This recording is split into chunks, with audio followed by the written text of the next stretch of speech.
Good morning, my dear scholars.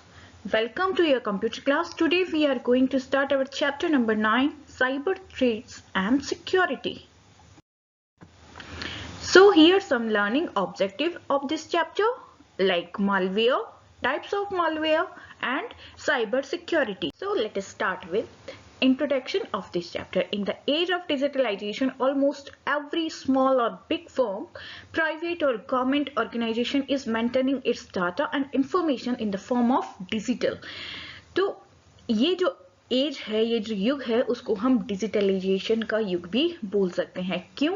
Because almost every small और big firm, चाहे वो private हो या गवर्नमेंट ऑर्गेनाइजेशन हो, सभी ने अपना डाटा जो है, डाटा और इंफॉर्मेशन डिजिटल रूप में स्टोर कर रखी है या मेंटेन वो कर रहे हैं. Keeping data in the form of a soft copy is considered beneficial due to certain reasons. जो हमारा डाटा है उसको सॉफ्ट कॉपी में रखना मोर बेनिफिशियल माना जाता है कुछ सर्टेन रीजंस के कारण. और वो रीजंस कौन कौन से हैं? Data in the form of soft copy occupies less space as compare to physical file. जो डाटा हम सॉफ्ट कॉपी में स्टोर करते हैं वो बहुत ही कम स्पेस जो है वो ऑक्यूपाई करता है as compare to physical files. जो फिजिकल फाइल्स में हम राइट डाउन करते हैं और उनको स्टोर करते हैं, उससे बहुत ही कम स्पेस ऑक्यूपाई करता है. Soft copy of data is not expose to many perils such as कौन कौन से वो संकट है, कौन कौन सी वो कठिनाइयां हैं, जैसे फायर हो सकती है, फ्लड हो सकती है, अर्थक्वेक और बहुत सारे ये जो नेचुरल डिजास्टर होते हैं, इन सभी से सॉफ्ट कॉपी में जो डाटा है उसको बहुत ही कम नुकसान पहुंचने के चांसेस होते हैं. नेक्स्ट है सर्चिंग एनी फाइल और document on a computer is quite easy and time saving. Computer पर कोई डॉक्यूमेंट या फाइल को सर्च करना बहुत ही इजी होता है. नेक्स्ट है managing and organising digital data is low maintenance. जो सॉफ्ट कॉपी में हमारा डाटा है उसको मैनेज करना और ऑर्गेनाइजिंग करना बहुत ही इजी है, बहुत लो मेंटेनेंस उसको चाहिए होता है. It saves cost include on the paper and ink. ये जो है हमारी कॉस्ट को भी सेव करता है, इसमें कोई पेपर और इंक का हमारा खर्चा नहीं आता है. जब ये ऑर्गेनाइजेशंस अपना डाटा कंप्यूटर में स्टोर करते हैं, अपनी इंफॉर्मेशन कंप्यूटर में स्टोर करते हैं, तो इन सच केस वहां पर बहुत सारे रिस्क का उनको सामना करना पड़ सकता है. और ये रिस्क कौन कौन से होते हैं? और ये रिस्क जो है वो साइबर थ्रेट्स कहलाते हैं. अब ये साइबर थ्रेट्स क्या होते हैं? साइबर थ्रेट्स जो हैं वो कंप्यूटर नेटवर्किंग सिस्टम को डिस्टर्ब और डैमेज करने की कोशिश होती है, जिसके अंदर किसी की इंफॉर्मेशन चुराना, किसी की प्रॉपर्टी और आइडेंटिटी या मनी का मिसयूज करना हो सकता है. द टर्म साइबर मीन्स क्या होता है? कंप्यूटर और इंटरनेट. साइबर का मतलब होता है या तो कंप्यूटर और internet, and the threats means damage और हार्म. थ्रेट्स का मतलब होता है नुकसान पहुंचाना या डेंजर मतलब खतरा. Malware is the one of the biggest threat to a computer and data stored in it. Malware जो है एक बिगेस्ट थ्रेट है कंप्यूटर के लिए और जो इसके अंदर डाटा स्टोर्ड होता है उसके लिए. Now the term malware. अब मालवेयर एग्जैक्टली क्या होता है? The term malware is a combination of two word, malicious and software. Malicious means harmful and software means program. तो ऐसे प्रोग्राम, ऐसे सॉफ्टवेयर जो कंप्यूटर के लिए हार्मफुल होते हैं, उनमें इंसर्ट होने के बाद में कंप्यूटर को नुकसान पहुंचाते हैं, उनकी जो सिस्टम है उसको इंटरप्ट करते हैं, वो सॉफ्टवेयर मालवेयर कहलाते हैं. Different types of malware are viruses, trojans, worms, spyware and बहुत सारे यहाँ मालवेयर अवेलेबल होते हैं. जैसे आप वायरसेस का नाम जानते हो कि कंप्यूटर में जब वायरस इंसर्ट हो जाता है तो हमारे कंप्यूटर का जो सिस्टम है वो बिगड़ जाता है, मतलब एप्लीकेशन अपने आप से काम करने लग जाती है, कोई एप्लीकेशन बंद हो जाती है. तो ये सब डिफरेंट वायरसेस का या मालवेयर का इफेक्ट होता है. मालवेयर जो है वो जानबूझकर कंप्यूटर को नुकसान पहुंचाता है, उसको हार्म करता है। जैसे कौन कौन से हार्म्स उसको पहुंचा सकता है?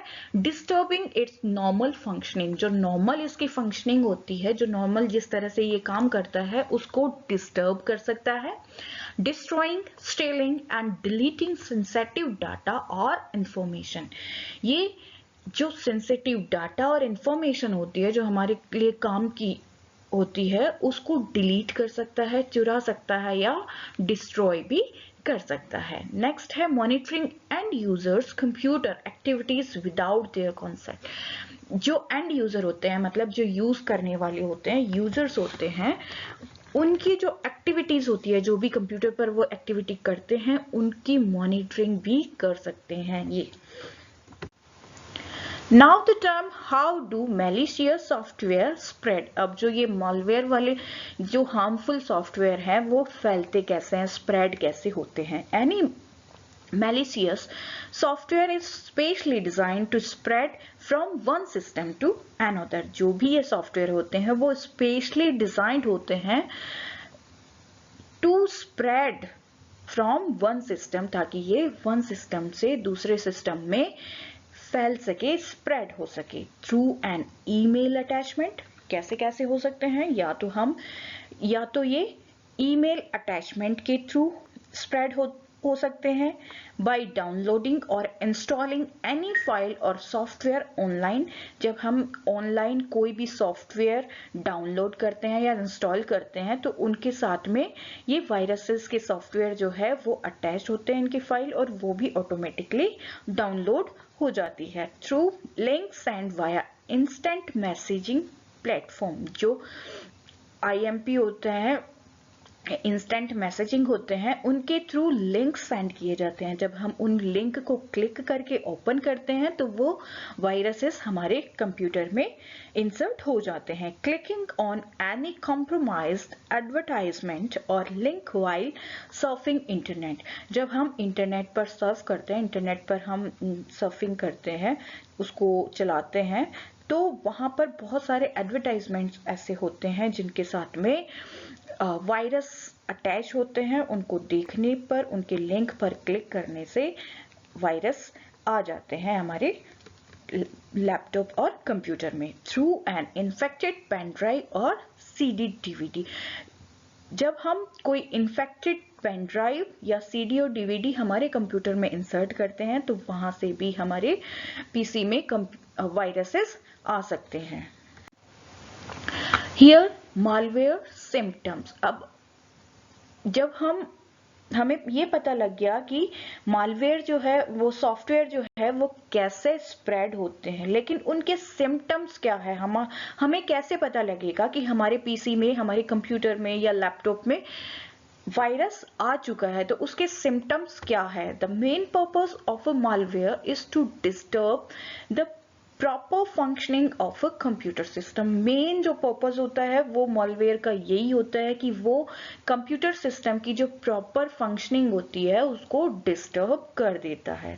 सो इसके कुछ सिम्टम्स भी होते हैं, जैसे नंबर 1 पे है कि स्लो प्रोसेसिंग स्पीड, जो कंप्यूटर की प्रोसेसिंग स्पीड होती है वो बहुत ही स्लो हो जाती है। जब हम एप्लीकेशन ओपन करते हैं तो वो बहुत ज्यादा टाइम लेती है ओपन होने में, क्लोज में, तो उसकी जो प्रोसेसिंग स्पीड है वो स्लो हो जाती है। लेस फ्री मेमोरी, चाहे हमारे पास में हमने कुछ डाटा स्टोर कर रखा है या नहीं कर रखा है कंप्यूटर में, फिर भी हमारी जो मेमोरी है वो हमें बार बार उसका मैसेज आता जाता है कि मेमोरी जो है वो डिस्क स्पेस जो है वो लो है, उसको आपको इरेज करना पड़ेगा, खाली करना पड़ेगा। तो नेक्स्ट है स्लो लोडिंग, अगर हम सर्फिंग करते हैं तो कोई भी इमेज, कोई भी फाइल जो है उसकी लोडिंग जो है वो बहुत ही स्लो हो जाती है। नेक्स्ट आता है हार्ड डिस्क स्पेस लो बताता है, जैसे हमारी मेमोरी जो है स्पेस लेस बताता है, कम बताता है, वैसे ही हमारी जो डिस्क स्पेस है वो भी कम हो जाता है या कम शो करने लग जाता है, हमारे पास में मैसेजेस उसके आने लग जाता है। नेक्स्ट आता है लॉस ऑफ डाटा, जो हमारा स्टोर डाटा हमने स्टोर किया हुआ है इंफॉर्मेशन, वो लॉस हो जाती है, या उसकी जो फाइल्स होती है वो किसी और दूसरी फाइल में कन्वर्ट हो जाती है और वो ओपन नहीं होती है। बूटिंग ट्रबल, जब हमारा कंप्यूटर पीसी जब बूट होता है तो उसमें ट्रबल आने स्टार्ट हो जाते हैं, वो बूटिंग प्रोसेस में नहीं जाता है। नेक्स्ट आता है हैंगिंग, कंप्यूटर चलते चलते हैंग होना स्टार्ट कर देता है और एरर मैसेज आने स्टार्ट हो जाते हैं। जब हम कोई भी एप्लीकेशन ओपन करते हैं तो वहां पर एरर मैसेज कंटिन्यू आने स्टार्ट हो जाते हैं। तो ये सारे सिम्टम्स हैं जिनको देखकर हम ये पता लगा सकते हैं कि हमारे पीसी में वायरस है या नहीं। So my dear scholars, this is your homework. Read the page number 128 and 129 from your computer book and learn symptoms of malware. Malware के जो symptoms हमने previous slide में पढ़े उन सभी को आपको learn करना है। Thank you and have a nice day.